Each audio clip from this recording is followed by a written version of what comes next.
আগের দিন তামিম ইকবালের রেকর্ড ভেঙেছেন, এবার যেন নিজের রেকর্ড ভাঙলেন তানজিদ তামিম। উইন্ডিজের বিপক্ষে শেষ ম্যাচেও দলের সর্বোচ্চ স্কোরার তানজিদ তামিম, যার ব্যাটে ভর করে উইন্ডিজের বিপক্ষে দারুণ সংগ্রহ দাঁড় করানোর ভিত্তি পায় বাংলাদেশ। আগামী দিনে কি বাংলাদেশের ইতিহাসের সেরা ওপেনার হবেন তামিম? তার আরও এক অর্ধশত নিয়ে বিস্তারিত থাকছে প্রতিবেদনে। ম্যাচের আগে অধিনায়ক লিটন দাস প্রশংসা করেন, বলেন তানজিদ নিজের দিনে হতে পারেন ভয়ঙ্কর। আগের ম্যাচে ভালো করেছেন, এর সাথে অধিনায়কের কথায় পেয়েছেন আত্মবিশ্বাস। সবকিছু মিলিয়ে সিরিজের শেষ ম্যাচেও নিজেকে মেলে ধরলেন তানজিদ তামিম।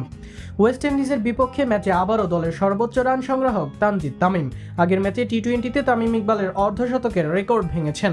এই ম্যাচে যেন নিজের রেকর্ড নিজেই ভাঙলেন তামিম। অথচ তামিমের টি-20 ক্যারিয়ারের বয়স হয়নি 2 বছর।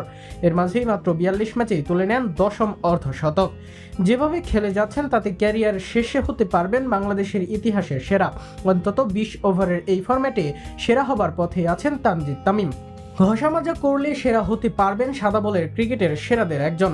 এদিন ব্যাটিংয়ে পুরনো পার্টনার ইমনকে পান তামিম। এরপর তাকে নিয়ে শুরুতে চড়াও হন বোলারদের উপর। যদিও একাধিকবার সুযোগ পান তামিম, একবার তাকে আউট দিয়েও দেয় আম্পায়ার। রিভিউ নিয়ে বেঁচে যান তিনি। এরপর তার ক্যাচ ড্রপ হয়, তবে ভালো খেলোয়াড় সেই যে সুযোগের সদ্ব্যবহার করে, তানজিদ করলেন সেটাই।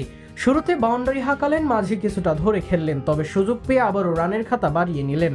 তবে সেখান থেকে দ্রুত যান 50-এ। প্রতিপক্ষ বাঁহাতি বোলারদের বিপক্ষে স্বাচ্ছন্দ্যে খেলেন তামিম। এর বাইরে পেসারদের হাঁকাতেও করেননি কার্পণ্য। বরাবরই নানা শর্টের বাহার থাকে তামিমের ব্যাটে, এদিনও হলো না ব্যতিক্রম।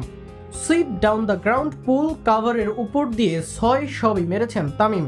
যদিও অন্য প্রান্তে তেমন সহযোগিতা পাননি এই ব্যাটসম্যান, তবে একাই লড়ে গিয়েছেন ব্যাট হাতে।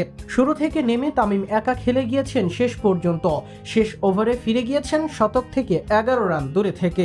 অন্যান্যদের ব্যর্থতায় নিজেকে আর ধরে রাখতে পারেননি তিনি। শেফার্টের বলে ক্যাচ দিয়ে ফেরেন, তবে তাতে কাজের কাজটা করে যান তিনি। অন্য ব্যাটসম্যানরা রান না পেলেও তামিমের কারণে চ্যালেঞ্জ জানানোর মতো সংগ্রহ পায় বাংলাদেশ।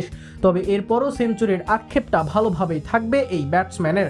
সেই আক্ষেপ থেকে আগামী দিনে নিজেকে আরও ক্ষুরোধার করতে চাইবেন তিনি। আগামী দিনে তার দিকে বড় আকারেই চেয়ে থাকবে টাইগার ভক্তরা।